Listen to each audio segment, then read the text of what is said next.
we've done the boom vane so far in deflection mode. We're gonna set a boom vane out this afternoon in collection mode. We've set a lot of midstream anchors and done midstream anchors for deflections. We've used midstream anchors coupled with bridge pier bridles to set midstream deflection. We've used bridge pier bridles and towing the head of the boom across from the downstream anchor point to set a collection point off of a bridge pier. And so some of the things we focused on in addition to that is a lot of boat safety and general river safety, hydrology, as well as tying knots and building various anchor styles.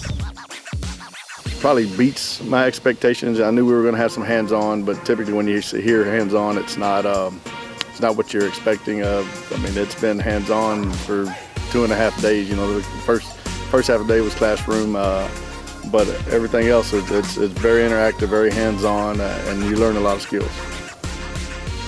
On water exercises, so whatever we covered the first day in class, we got help from the instructors on how to set boom, and today we were able to do it kind of, we developed a scenario and we were able to implement everything that we've learned the first 2 days.